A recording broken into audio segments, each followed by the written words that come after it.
Hello, I am Michael in Lo-Fi, and I am tired. Previously on my channel, I have covered in a loose way the many formats, video and otherwise, that hit television series Doctor Who has been shot on, and some of the technical stuff involved. But today I would like to take a little detour and discuss physical media releases of Doctor Who, specifically the classic run. How does one go about bringing the classic run of Doctor Who to Blu-ray? And what the hell happened here? Welcome back to Doctor Who Formats. This will be a short one. Part 1, the basics. For those who may not have seen the past two videos, I'll explain the relevant details here quickly, then move on. Classic Doctor Who was, mostly, recorded on standard definition videotape. The definition of this videotape is defined in lines, and the tape most of Doctor Who was shot on had 576 lines of video definition, except for when it did. My go-to analogy has been to imagine the height of one of these lines as the height of a pixel, so if you transfer one of these 576 line tapes to a digital file, it would have a vertical resolution of 576 pixels. This format of videotape is known as the PAL format and was largely used in England, Europe, and Australia. This is different from NTSC video used in the States, which is incompatible with PAL video because nothing is ever easy in life. However, for reasons made apparent in previous videos, these video cameras were not practical for shooting location work most of the time, so if the Doctor Who production team wanted to step outside to a quarry or a cheeky holiday in Paris, they would use celluloid film, generally 16mm film. When it came to edit it all together, the film segments would be scanned to videotape via a process called telecine, then edited into the videotaped studio segments. The original 16mm it was filmed on largely doesn't exist anymore, but sometimes film trims of these location shoots have survived in the archives. The upshot of all of this is that there is a visual difference between these video studio shoots and the location shoots on film, and that for the most part the final broadcast masters of classic Doctor Who episodes were on standard definition videotape, except for when they were. Part 2, DVD and Blu-ray. When it came time to put Doctor Who on DVD, things were relatively easy. DVD is a standard definition video delivery format, and largely conformed to the video standards of the region it was made in. Coding Doctor Who to DVD is a comparatively simple process on a PAL disc. All you have to do is encode the PAL video signal from the videotape to a digital storage device, then encode to DVD. However, in the cases that the location 16mm film segments still existed, the Doctor Who restoration team could take a brand new scan of them real quick, then edit those into the proceedings for maximum quality. But for the Blu-ray, things get a little bit harder. See, we somehow need to get Doctor Who from standard definition to 1080p high definition. In the occasions the film trims still exist, it's still easy peasy lemon squeezy. We can still rescan the film to 1080p digital video, then use those on the Blu-rays. This was done with the location work of a couple of the episodes on the season 19 box set, with beautiful results. But for all the videotape stuff, it's difficult, lemon difficult. Kidding, but it is a bit more involved. Part 3, upscaling. Upscaling is the process by which an image is scaled upwards. Let's say I have an image in 360p that I want to expand to fill a 1080p frame. Upscaling is, in a literal sense, just doing that. Stretching the 360p image until it's 1080 pixels tall and fills the frame. But in a technical sense, it's a bit more advanced than that. See, when you blow up a 360p photo to 1080p, it looks all pixelated. This is because the 360p image only had so many pixels to go around. You can't just make more detail by making the picture bigger, so the bigger it gets, the more it shows how little detail was in the smaller image in the first place. As you might imagine, this doesn't look very good.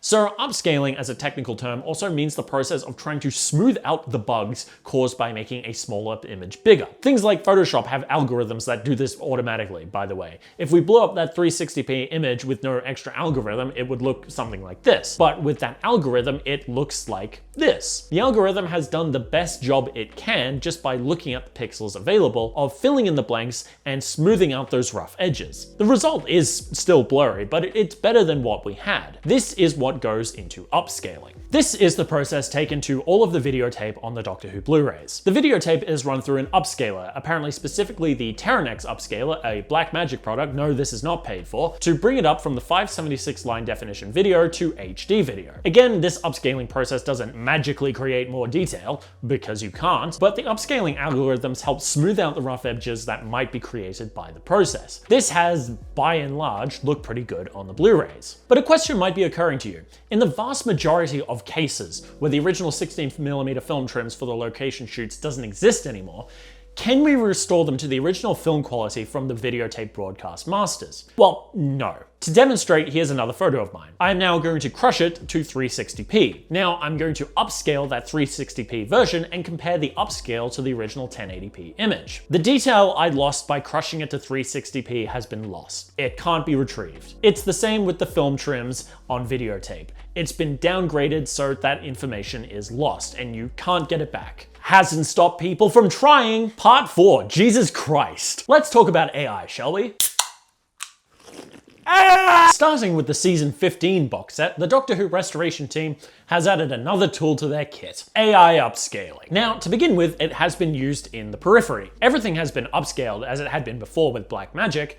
Then an unspecified AI algorithm was added to bring out some more detail, more enhancing what was already there than adding anything drastic. This is, while I'd not call advisable, borderline. The sets never really needed it, as they looked great before AI was anywhere near them, but season 15 looks pretty good. The same goes for season 7, another season restored in the AI run. This season is notorious for looking rough on account of it being cobbled together from various sources on account of the original broadcast masters being wiped, but the restoration team doesn't try to invent new detail here. They've upscaled it and apparently used the AI to automate cleaning it up as much as humanly possible, but things are still looking okay. Enter Season 13, Mother of God. Like most of the show, the 16mm film trims for the location shoots for the vast majority of Season 13 are missing.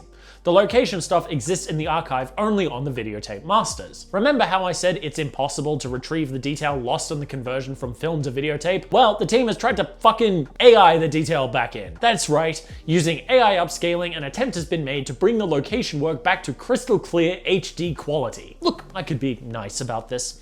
I could say, oh, it could have been done better, but it is astonishing, baffling even, that this would pass even the most basic of quality checks. Everyone looks like they're made of plastic. Faces morph if they're even slightly out of focus. This is terrible work and would not have happened if this process was properly overseen and quality checked by real people. And sure, there are ways to get this horrible plastic look without AI. If you scrub the grain off a movie scanned from film to digital hard enough, you start to get this ugly plastic look too. But everything else is, unfortunately, AI slop. How did this happen? Peter Crocker, a member of the restoration team, went out to bat for his work. He notes that this work was done 9 months ago and that the technology has updated since then. He references old DVD releases that had the plastic look I mentioned is possible from aggressive noise reduction. Most crucially, he chalks it up to experimentation.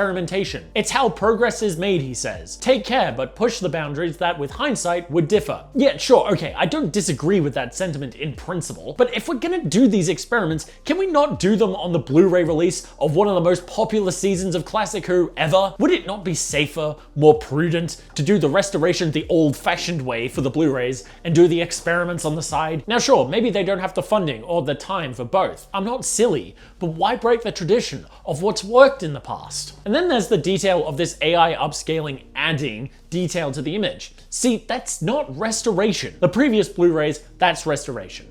Cleaning up the footage, upscaling it, rescanning it where possible. That's the art of restoration. Bringing it as close to the original quality as possible with the materials you have. Hell, even the use of AI upscaling on seasons 15 and 7 falls into this, because it's not trying to enhance the video to beyond the quality possible on the original format. Those Blu-rays still look sourced from videotape and, in the case of season 7, the multiple secondary sources. But this shit on season 13 is no longer restoration. Like, I want you to imagine the Mona Lisa was in rough shape and then I took a photo of it, ran it through an AI filter and said, look, I restored it. No, what? And I'm not even saying that AI is a swear word. Generative AI is, and this AI upscaling process used on season 13 is in that ballpark.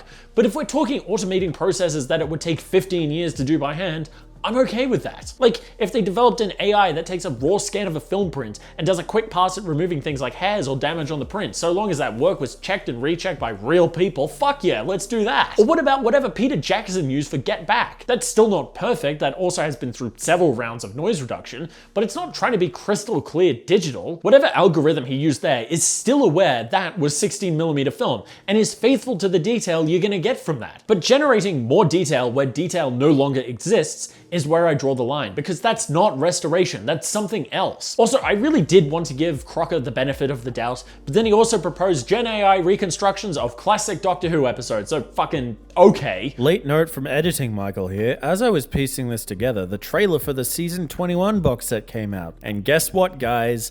more AI. I guess this is their thing now, which means I guess I'm stocking up on those original DVDs. Bugger me. Anyway. So yeah, that is the latest installment of Why Does Doctor Who Look Like That? Something that I never expected would get 3 videos worth of material. Thanks AI, couldn't have done it without you. If you enjoyed this video, please feel free to like, subscribe, Kneel before Sutek. and all that, and I hope you have a good day.